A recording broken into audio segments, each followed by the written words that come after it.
Hi guys, welcome to the lecture.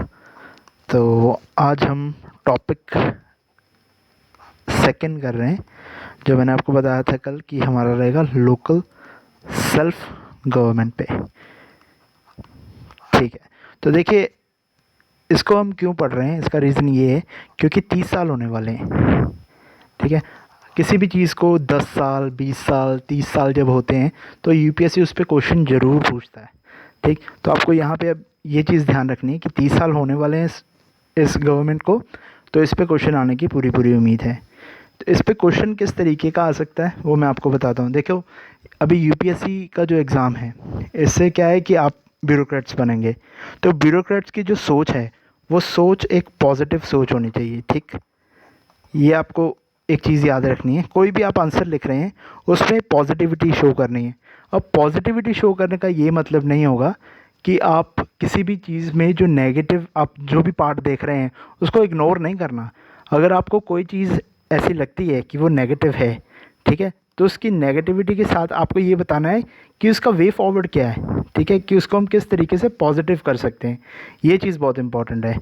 तो इस question में भी हम इसी तरीके से चलेंगे कि अगर लोकल सेल्फ गवर्नमेंट के ऊपर कोई क्वेश्चन यूपीएससी पूछेगा तो यही हमें उसमें बताना है कि इसके इश्यूज़ क्या हैं।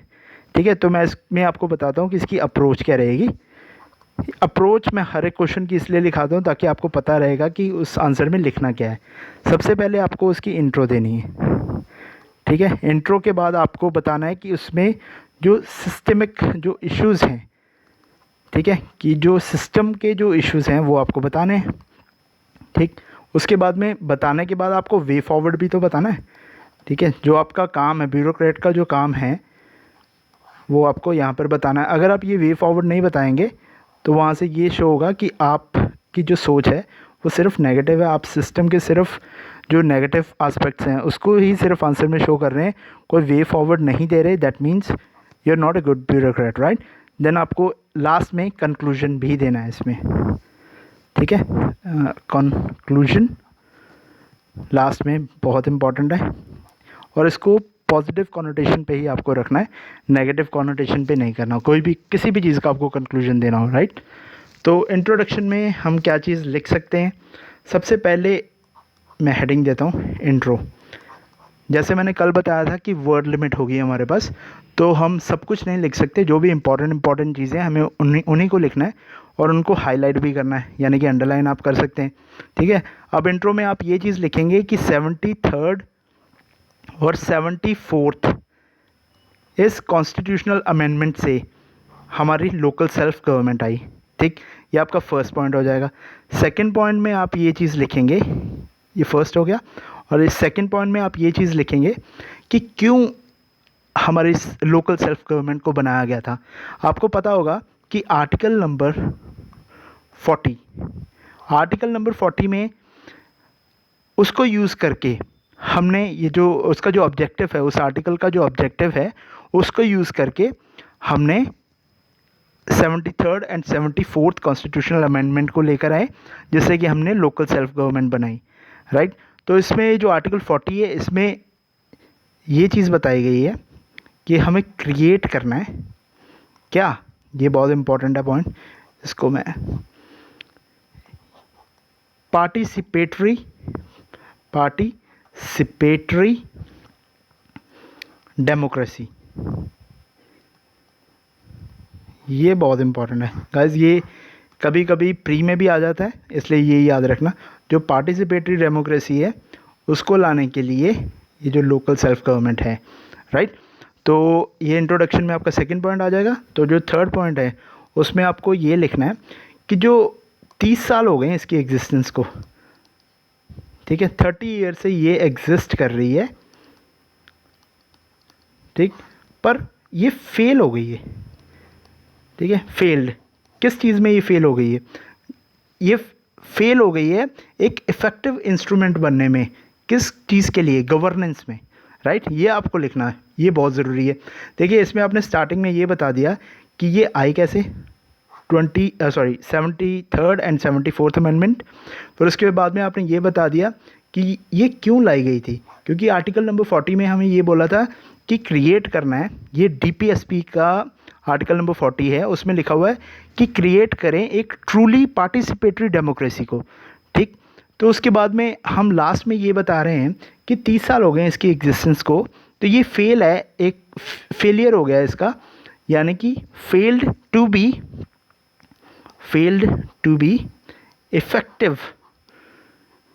इफेक्टिव इंस्ट्रूमेंट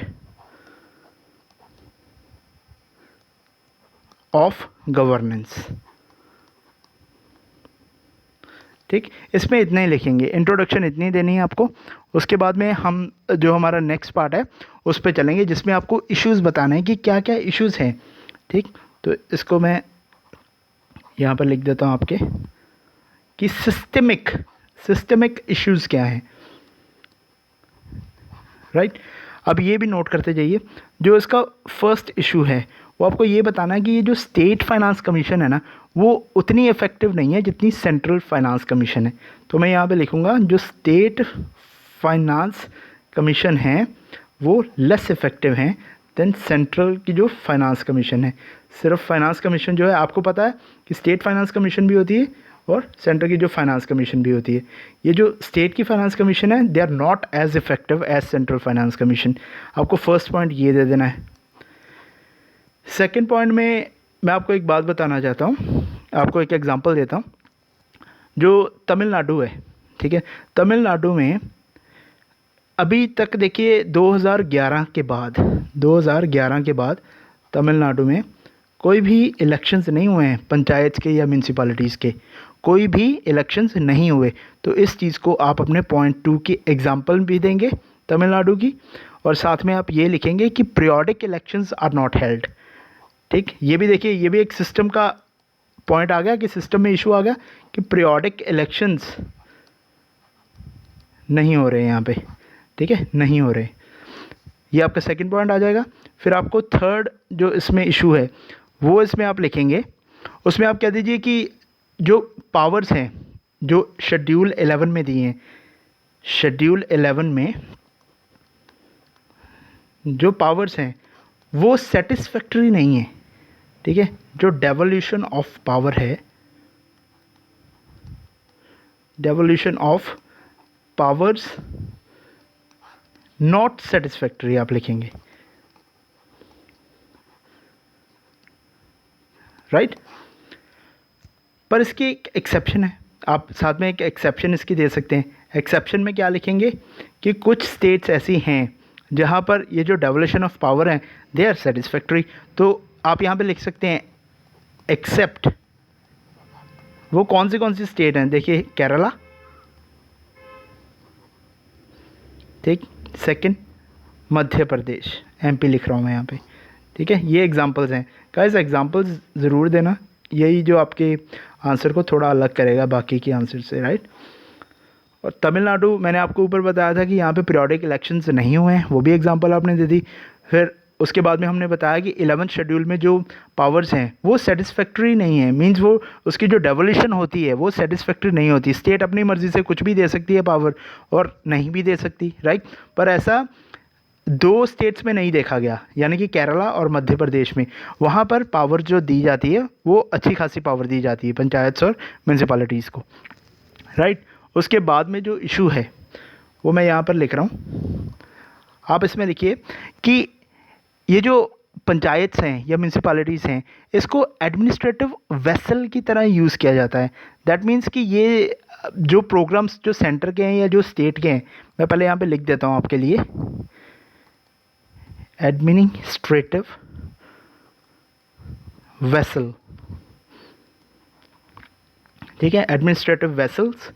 इसमें क्या है कि इनको सिर्फ एडमिनिस्ट्रेटिव वेसल की तरह देखा जाता है, ताकि जो भी सेंटर की या स्टेट की जो भी प्रोग्राम्स हैं उनको ये इम्प्लीमेंट करें। That means they are just for the implementation of the programmes, ठीक।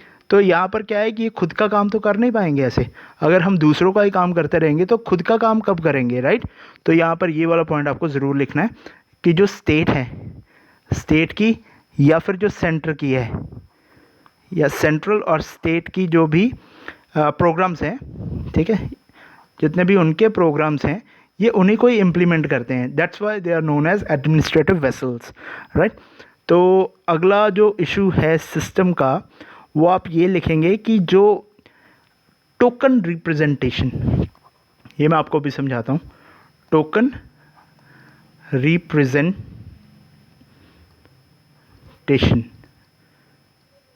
मेरी हैंड राइटिंग थोड़ी ख़राब आ रही है क्योंकि पेन टैब मैंने अभी नया नया यूज़ करना शुरू किया है। तो टोकन रिप्रेजेंटेशन, इसमें देखिए, जैसे आपको पता होगा कि गांव में थोड़ी लिटरेसी रेट कम होता है, राइट। और हमारे यहाँ पे ये भी बोला गया है कि वुमेंस को भी पार्टिसिपेशन करवाना है इनको पंचायत में एंड म्यूनसिपैलिटीज़ में। तो मैं स्पेशली पंचायत की बात कर रहा हूँ। तो वहाँ पर क्या है कि अगर वुमेन की सीट है, राइट, वुमेन सिर्फ सरपंच बनी हुई है पर रियलिटी में वो सरपंच नहीं है, राइट। तो वुमेन क्या है, just as a token representation उसको मिला है। जो सारा काम है, जो सारी रिस्पेक्ट है, वो उसके हस्बैंड की है, जो हमेशा से पंचायत का सरपंच बनता आया है। रिस्पेक्ट उसी की रहती है, ये सिर्फ एक टोकन रिप्रेजेंटेशन मिलती है इन्हें, राइट। ये बहुत दिक्कत वाली बात हो गई है। अब ये सिस्टम का हमारा इशू हो गया, राइट। ये आपको यहाँ पर इस तरीके से लिखना है, the issue of token representation, ठीक है, और पंचायत पति सिस्टम।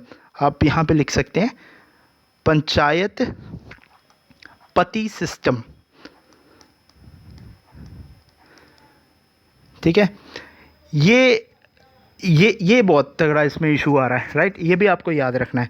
तो जो अगला इशू है, ठीक, वो क्या है, जो रीसेंट अमेंडमेंट हुई है, ठीक है, जो मिनिमम एजुकेशन क्राइटेरिया, जो अभी बोला है कि हरियाणा में मिनिमम एजुकेशन क्राइटेरिया होना चाहिए जी। तो इसमें ये भी एक इशू है। ये किस तरीके से इशू है ये मैं आपको आगे वे फॉरवर्ड में बताऊंगा, ठीक है। तो रीसेंट जो इशू है, recent amendment, like introduction of the minimum education criteria, ठीक है। अब देखिए, पहले तो पढ़ाया नहीं गया, या तो पहले से पढ़ाते, ठीक। अभी वो पढ़े लिखे नहीं हैं, तो वहाँ पर एक अमेंडमेंट आ गई है कि मिनिमम एजुकेशन क्राइटेरिया रख दिया है, ठीक। अभी ऐसा नहीं होना चाहिए, राइट। इसीलिए मैंने इसको सिस्टम इशू में लिख दिया कि अगर पहले ही पढ़े लिखे नहीं हैं, ठीक है, तो किस तरीके से आप उनको ये बोल सकते हैं कि मिनिमम एजुकेशन क्राइटेरिया होना चाहिए। मैं एक एग्जांपल देता हूँ आपको कि अगर लेट्स सपोज़ कि मैं पढ़ा हुआ नहीं हूँ, ठीक है, मैं पढ़ा लिखा नहीं हूँ, ठीक, तो मैं इलेक्शन भी नहीं लड़ पाऊँगा आपसे। ये तो गलत बात हो गई ना। या तो पहले से ही ऐसा कुछ कानून होते, ठीक, ऐसा पहले से ही होता कि हाँ मेरे को मिनिमम क्वालिफ़िकेशन दी जाएगी, जो कि पहले नहीं था, राइट। अगर पहले नहीं था, अगर मुझे पहले एजुकेशन का कोई राइट ही नहीं था, अगर मेरे पास पहले राइट नहीं था पढ़ने का, तो मैं डिमांड नहीं कर सकता था। आज मेरे पास राइट है मिनिमम एजुकेशन का, तो मैं उसको डिमांड कर सकता हूँ, ठीक। तो पहले अगर राइट नहीं था और उस बात पे मुझे डिस्क्वालीफाई कर दिया जाए कि हाँ मैं पढ़ा लिखा नहीं हूँ, तो इसलिए मैं इलेक्शन नहीं लड़ सकता, ठीक है, या मुझे रिस्ट्रिक्ट कर देंगे सिर्फ इस बेस के ऊपर कि मैं पढ़ा लिखा नहीं हूँ, तो ये गलत बात है, राइट। इसलिए ये मैंने इशू में यहाँ पर लिख दिया था कि रिसेंट अमेंडमेंट जो हुई है introduction of minimum education criteria की हरियाणा में, वो गलत है, ये नहीं होना चाहिए था। ये भी इशू हो गया, राइट। तो हम आगे चलते हैं नेक्स्ट। ओके, तो आगे क्या होगा, देखिए, जो डिपार्टमेंटलाइजेशन ऑफ डेवलपमेंट, ये भी एक पॉइंट मैं आपको लिखवाऊंगा यहाँ पे।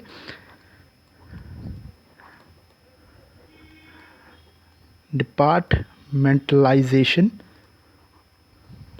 ऑफ डेवलपमेंट, ठीक। तो इस इशू में क्या है, देखिए, अभी रिसेंटली क्या है, हरियाणा में जो रूरल डेवलपमेंट एजेंसी है उसको बना दिया गया है, जिसने कि पंचायत को साइडलाइन कर दिया।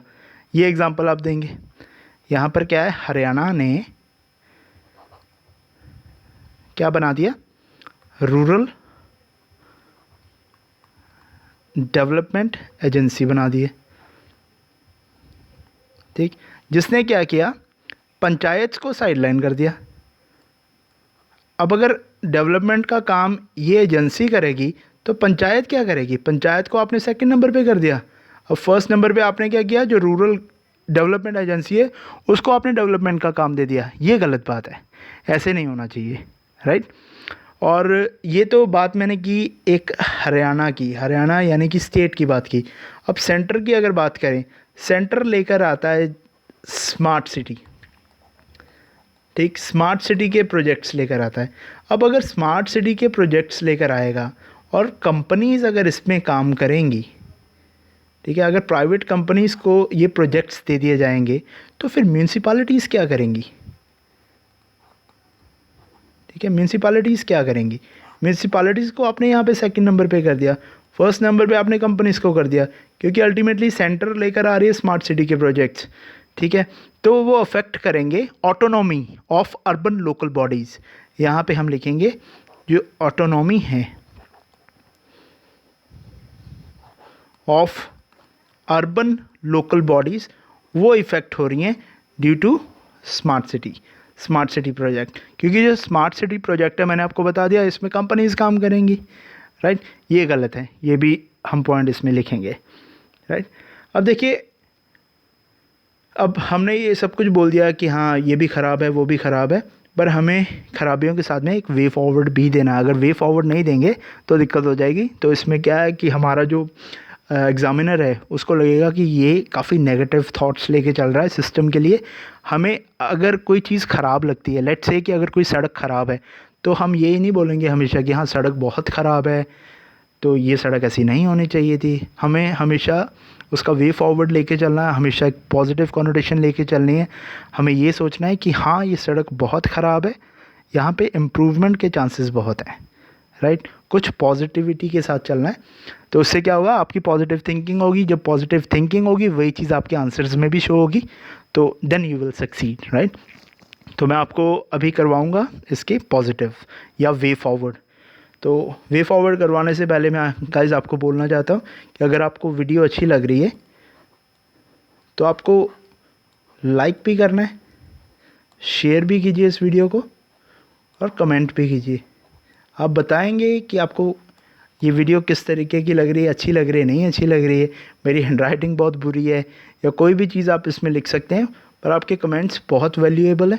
तो अगर आपको कोई ऐसा टॉपिक है जो फ्यूचर में आपको लगता है कि हाँ बहुत इम्पॉर्टेंट है, राइट, तो आप मेरे को बताइए। वैसे तो मैं सारे इंपॉर्टेंट टॉपिक्स कवर करूँगा आपके, पर अगर आपको लगता है और वो मेरी लिस्ट में नहीं है तो वो मैं ज़रूर जल्दी से जल्दी कवर करूँगा। और गाइज़ प्लीज़ इस चैनल को सब्सक्राइब भी कीजिए, इट्स वेरी इंपॉर्टेंट, राइट। और बेल आइकन को भी प्रेस कीजिए ताकि आपको जो इन्फॉर्मेशन है, जितनी भी वीडियोस आएंगी उसकी इन्फॉर्मेशन या अपडेट आपको मिलती रहेगी, राइट। तो हम आगे करते हैं।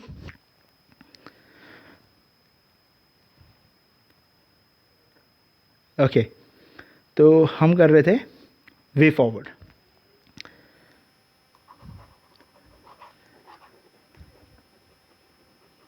वे फॉरवर्ड में गाइस हम क्या लिखेंगे, अभी जो यहाँ पर हमें कुछ स्टेप्स लेने हैं, ठीक। इसमें आप यहाँ पे लिखेंगे कि स्टेप्स टू इम्प्रूव इफ़ेक्टिवनेस। ये ज़रूरी है आपको लिखना,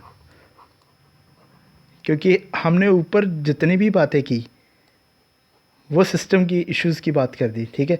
अब यहाँ पे हम इफ़ेक्टिवनेस की बात करेंगे, किसकी? ऑफ लोकल सेल्फ गवर्नमेंट की,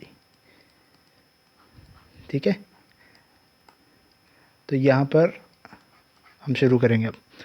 ओके, यहाँ पर सबसे पहला पॉइंट आप लिखेंगे devolution of power as per 11th schedule, ठीक। जैसे कि केरला और मध्य प्रदेश ने किया है, ठीक है, जैसे कि केरला और मध्य प्रदेश ने किया है devolution of powers as per as per schedule 11, उस तरीके से ही सभी में होना चाहिए। इसमें आपको दोबारा से ये एग्जांपल देनी है, केरला एंड मध्य प्रदेश, ठीक है, उस तरीके से ही डेवोल्यूशन होनी चाहिए।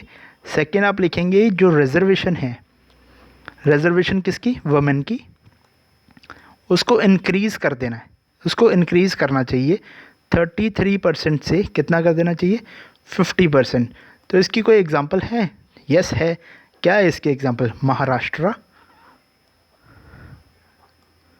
ठीक है, महाराष्ट्र हो गया आपका एक एग्जांपल, और दूसरा हो गया बिहार। मैं थोड़ा क्लियरली लिख देता हूँ, महाराष्ट्र और बिहार। ठीक है, ये हो गए आपके 2 पॉइंट। नेक्स्ट पेज पे लिखता हूँ मैं, थोड़ी पेज भी मेरे पास कम रह गए यहाँ पे। तो आपका जो 3rd पॉइंट आएगा यहाँ पे वो आएगा कि जो प्रिंसिपल, ये मैं पहले लिखता हूँ फिर मैं आपको समझाता हूँ। Principle of subsidiarity. ठीक है, अब प्रिंसिपल ऑफ सब्सिडियरिटी क्या कहता है? देखिए, अगर मेरा गांव है, मुझे पता है कि मेरे गांव में किस चीज़ की ज़रूरत है, या मेरे गांव में अगर मुझे डेवलपमेंट करनी है, लेट्स से कि मेरे गांव में मुझे ड्रेनेज का काम करवाना है। ठीक है, तो मुझे पता है कि मेरे गांव में कितने फुट गहरा ड्रेनेज होना चाहिए या कैसा ड्रेनेज होना चाहिए, राइट? ये मुझे पता है।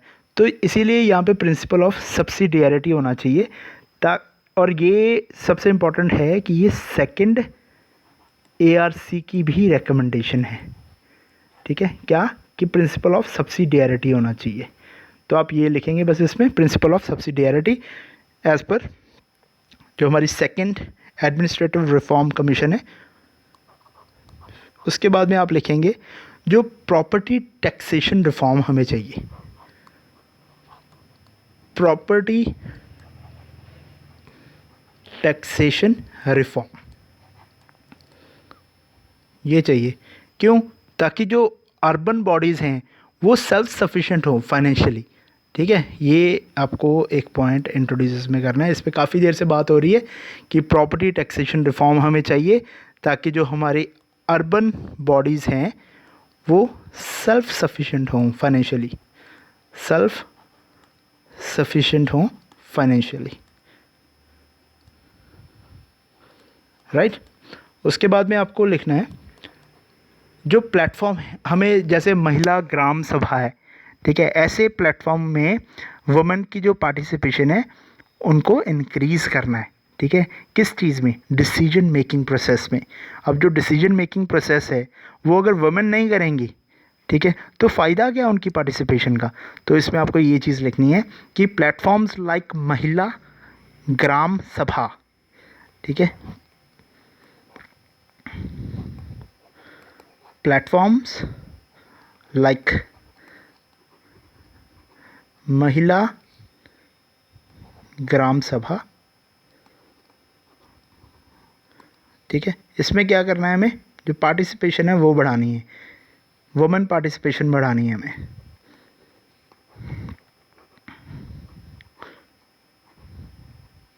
उसको इंक्रीज़ करना है किस चीज़ में? डिसीजन मेकिंग में, राइट? ये पॉइंट हो जाएगा आपका। उसके बाद में आपको लिखना है कि जो मैंने आपको एक पॉइंट बताया था पीछे कि हरियाणा ने बोल दिया कि जो पढ़ा लिखा नहीं है वो इलेक्शन नहीं लड़ पाएगा, राइट? जो अमेंडमेंट हुई है।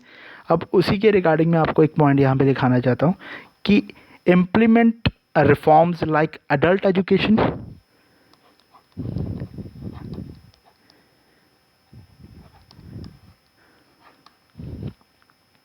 Like adult education,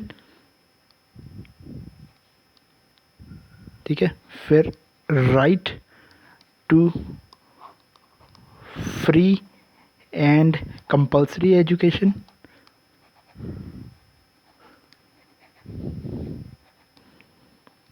before implementing minimum education criteria. ठीक है ना, पहले आप पढ़ाओ तो सही, उसके बाद में क्राइटेरिया रखना। आपने पहले क्राइटेरिया रख दिया पर वो लोग जिनको राइट ही नहीं था पहले पढ़ने का, उन्होंने पढ़ाई इसीलिए नहीं की। ठीक है ना, अब तो राइट है, अब तो हम मांग के पढ़ सकते हैं कि हाँ मिनिमम एजुकेशन हमें चाहिए, राइट? पहले ये नहीं था, इसीलिए मैंने ये वाला पॉइंट आपको ऊपर जो इशू है उसमें लिखवाया और यहाँ पे वी फॉरवर्ड में लिखवा दिया, राइट? तो अभी ये सारे तो हमारे वे फॉरवर्ड थे। लास्ट में हमें अब कंक्लूड करना है, तो कंक्लूजन में मैं आपको लिखवा देता हूँ। इसमें 2 पॉइंट्स मैं आपको लिखवाऊँगा।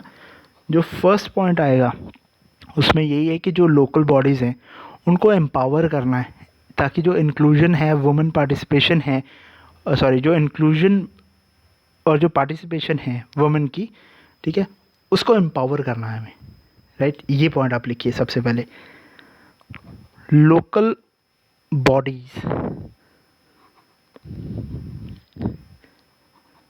must be empowered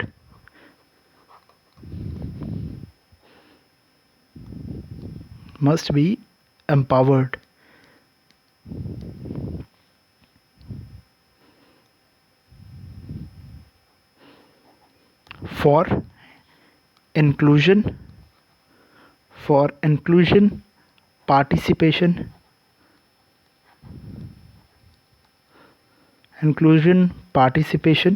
and women empowerment।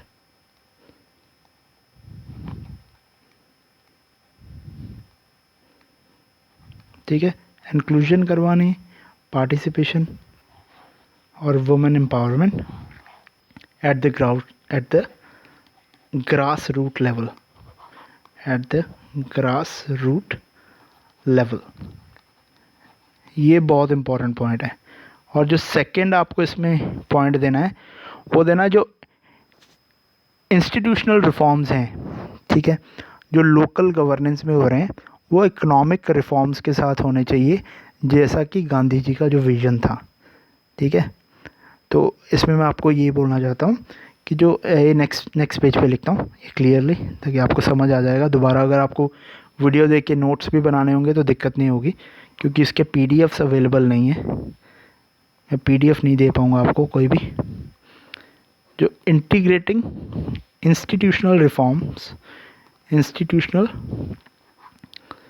Reforms in local governance with economic reforms was Gandhi ji. आप कभी भी गांधी नहीं लिखेंगे पेपर में, या तो महात्मा गांधी जी लिखेंगे या गांधी जी लिखेंगे। ठीक है, गांधी जी's विजन ऑफ पूर्ण स्वराज, पूर्ण स्वराज को इन्वर्टेड कॉमर्स में कर दीजिए आप। तो ये था आपका पूरा लोकल गवर्नमेंट का। क्योंकि देखिए इस बार ही क्वेश्चन आ सकता है, इसलिए मैंने आपको अच्छे से करवा दिया ताकि आप कोई भी मिस्टेक ना करें इसमें। अगर क्वेश्चन आएगा तो इसी तरीके से आएगा कि क्या इश्यूज़ हैं, 30 साल हो गए, 30 साल में क्या इश्यूज़ हैं या किस तरीके से वो काम कर रही है, जो आइडिया था उस आइडिया के हिसाब से काम हो रहा है या नहीं हो रहा। उसमें यही इंट्रोडक्शन दीजिए, उसका जो इशू है वो बताइए, उसका वे फॉरवर्ड बताइए और एंड में कंक्लूड कर दीजिए। अभी आपके पास जो मैटर है उस मैटर को ही आपको वहाँ पर लिखना है। मैंने इसीलिए आपको बोला कि स्टार्टिंग से नोट्स बनाने शुरू कर दीजिए। ये आपका टॉपिक 2 था, और टॉपिक 3 में आपको मैं फेडरलिज़म करवाऊँगा। फेडरलिज़म पे मैं आपको 2 क्वेश्चन करवाऊँगा। इस बार फेडरलिज़म आएगा या तो सेकुलरिज्म आएगा। ठीक है, और लोकल सेल्फ गवर्नमेंट तो मुझे लगता है कि it's really important this time. ठीक है, तो गाइज़ ये थी आज की वीडियो। तो हम मिलेंगे नेक्स्ट वीडियो में। वीडियो अच्छी लगी तो प्लीज़ गाइज़ लाइक करो वीडियो को, क्योंकि मैं देख रहा हूँ व्यूज़ तो होते हैं पर लाइक का बटन नहीं दबाते आप, ना लाइक का बटन दबाते हैं ना ही आप कमेंट करते हैं। तो अगर आपको अच्छा लग रहा है तो प्लीज़ डू द कमेंट, ठीक है, लाइक कीजिए और सब्सक्राइब भी कीजिए इस चैनल को, राइट। तो अब हम मिलेंगे कल विद टॉपिक नंबर 3 फेडरलिज़म। कल मैं आपको 2 करवाऊँगा फेडरलिज़म के क्वेश्चन। ठीक है, तो हम मिलते हैं कल। Okay guys, take care.